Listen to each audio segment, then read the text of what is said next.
I think the most important thing is critical thinking, thinking for yourself, and evaluating the facts at hand and understanding that most people don't have the best interest in mind for you. They have their own interest and their own agenda. So you need to ask yourself, what is the source of information? Who is the originer of the source of information? What's the origin point? And are they telling the truth? And you evaluate it through cross-referencing information.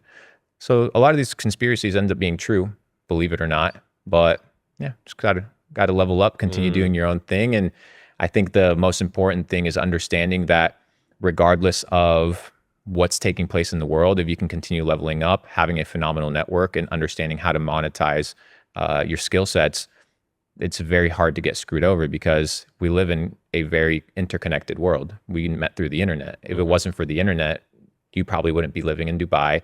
I would have probably not been here.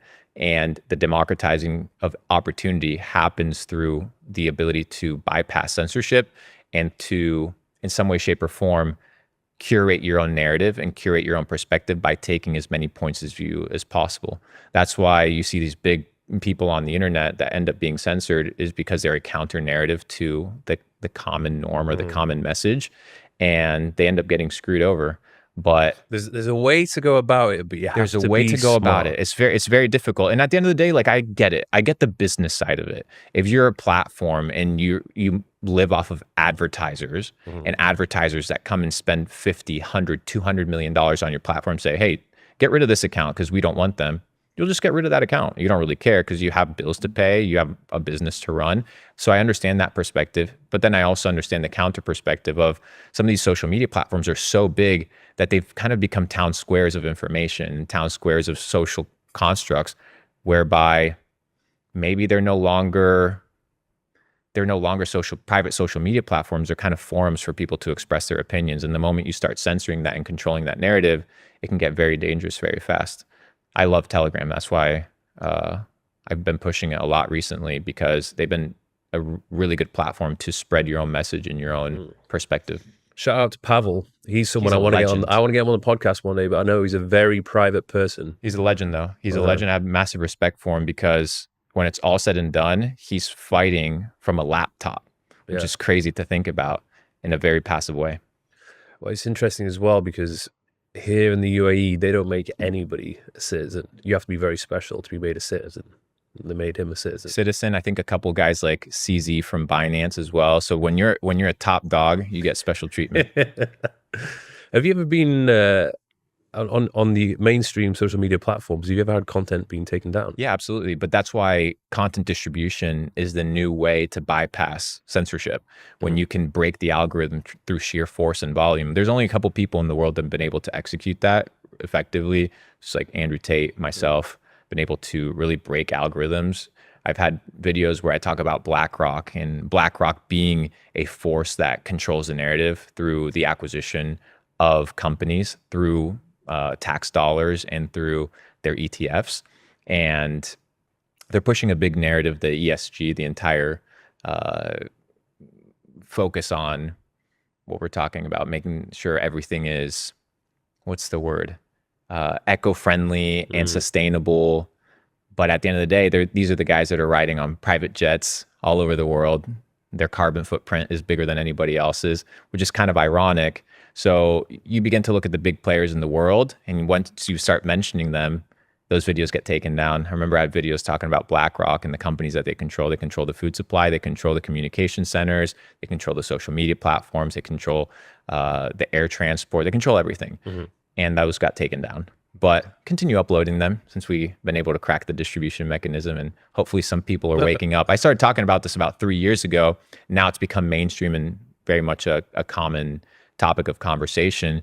But back in the day, it wasn't very popular. But slowly but surely, these videos end up getting taken down, because once again, you control the narrative, you control reality. And I wouldn't be surprised if they have teams of hundreds of people just scouring the internet for these pieces of content, getting them removed. Even to this day, like, I've noticed, especially with TikTok, like the weirdest things get taken down. Everything. It doesn't make the community guidelines for each platform don't make any sense. Well, a weird one for YouTube, for example, is that they can retroactively go back to any point in history of your YouTube channel and take down any videos from the past, even on future policy changes, and ban you for things that were from the past, whereby when that policy wasn't in place and you said something.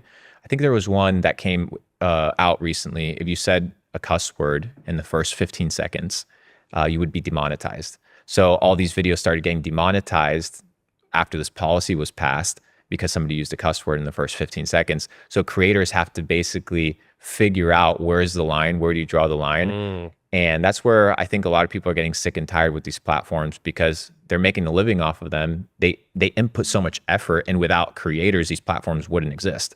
So they kind of need us. And I think it's a good time for creators to kind of band together and potentially find an alternative solution to platforms that are censorship resistant.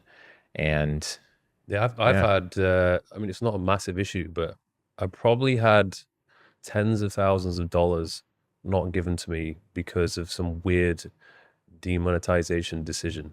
It's nothing to do with music. Yeah, it's just weird. like, oh no, this is not appropriate. And also with health, you see a lot of these what is it, the expert clauses that you end up getting at the footer where they say it's misinformation, and then you click on who's the person that's curating the misinformation. It's some weird journalist that's probably paid off. And what's really funny is there's a big psyop against seed oils, right, and tap water and estrogen in the water, where you talk about these things and then you get the misinformation post, which once again, that misinformation kind of tag, all it does is control the perception of the average person that's viewing it. It's like automatically you're seeding into somebody's mind that this other person's perspective is completely false. But all of that's controlled narratives. Well, you know, it's crazy as well because of now with AI and the technology, they have these deep fakes. So you have these people who are using the image and voice of a well-respected scientist or an expert in a particular field, and they just would type some bullshit. And then it would like you have a wild, and everyone's like, "Oh, but Joe Rogan said this." Oh, well, Huberman said that you should take this supplement. Yeah. And it's all AI deep fake. That's going to be a big problem. Yeah, that's going to be a big problem validating authenticity and reality inside social media. I don't know how social media platforms are going to handle it, but it's getting crazy. Yeah. And even if like you got canceled for something, but that was actually something you said, you'd be like, "Hey, that wasn't me. That was the AI." AI.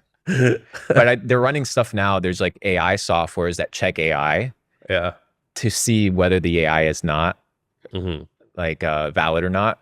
But I don't know, man. The world's getting crazy. I think ever since ChatGPT has been introduced into the ecosystem, it opened up Pandora's box. I don't think the world's ready for AI. I don't think the world understands where we're headed, the dangers that are coming.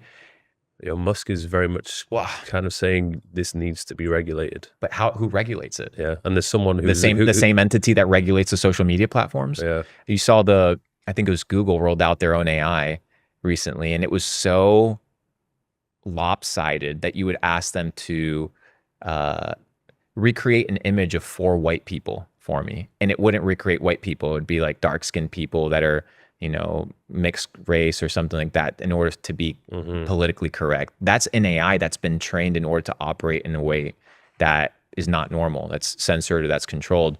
Imagine you start plugging in that AI to control narratives at a macro perspective. You go to China right now, stuff gets banned usually when I talk about China, but it doesn't really matter on TikTok.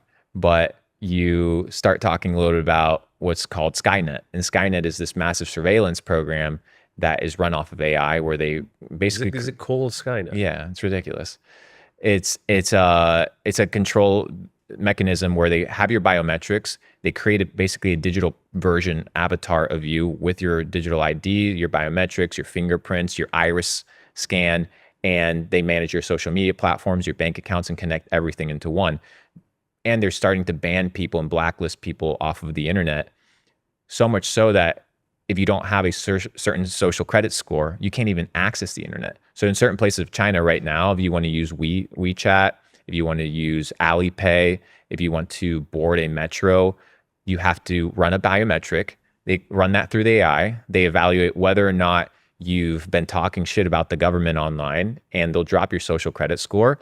And there's a lot of people that try to log into social media. They try to buy a burger at McDonald's. They have to run their biometrics, and they can't utilize these platforms. So now people are being basically blacklisted from the entire ecosystem of the world because AI is running these super complex algorithms that are censoring people at a mass scale. Because that's the problem with censorship, is if it was based off of people, right? You could censor a couple people here and there, but with AI, you can just blanket it at a massive scale and just really crack down on narratives. And things in China, when it comes to technology, roll out a lot faster than they do in the West. So all you have to do is evaluate what's taking place in China, what's called 15-minute cities, where in order for me to enter my apartment complex, I have to do a biometric scan. In order for me to leave my apartment, I have to do a biometric scan. That information gets sent to the government agency or police station, and it gets you logged in. So much so to the point where if you have a poor social credit score and you do a biometric scan in these 15-minute cities and you want to get into your apartment, it says access denied. They don't even let you into your own home. It's getting really crazy. And during COVID, the 15-minute city lockdowns, you couldn't leave your apartment because everything's basically surrounded and covered. Yeah, they had it bad. It's pretty crazy. They had it really bad there. Well, I mean, it's still running. That's the crazy part. Have you been recently? No, not recently. In you have been before. I was there in late 2000, I think 2020, pre-COVID, which everything was decently fine. But today, they've taken the lockdown application and merged it into a police application, which is kind of transferred it over. It's just a mechanism of control. It's trying to figure out how far they can push the envelope in society and how far they can push the bots to comply. Yeah, it's weird with places like this. I see so much information about it, but I never like to judge a place before I've been there myself. Like, I want to go around and see it, experience it, and see if it is genuinely as it's being portrayed online. And I know that certain countries that are not friendly or enemies with China, they're going to portray it in a negative light. So when I was there, I'll give you a perspective. I was in Shanghai, and you have the jaywalk kind of policy. You're not allowed to jaywalk in China. They have facial recognition cameras in every sidewalk. And what they do is if you jaywalk when the light is red, it'll scan your face and it'll deduct money automatically from your bank account. And they'll display you on a big LED board calling you a criminal. All done automatically, remotely. I filmed the video about it because it was absolutely insane. And that's what they do, is massive surveillance, massive control. It gets so crazy that in certain places of Shanghai, and you want to walk on the sidewalk, you're only allowed to walk in one direction. If you walk in the opposite direction, they scan your face, deduct money from your bank account. And if you don't have money in your bank account, social credit score gets removed. Is that for residents, or that applies to tourists as well? I mean, it's definitely for people that already have their entire biometric profiles. When I went to Hong Kong, though, what they're trying to do now, they have something called Flight Pass, which is this tokenized blockchain where they take your biometrics and they put them on the blockchain. And we know that the blockchain is immutable. Once it's on the blockchain, it stays there.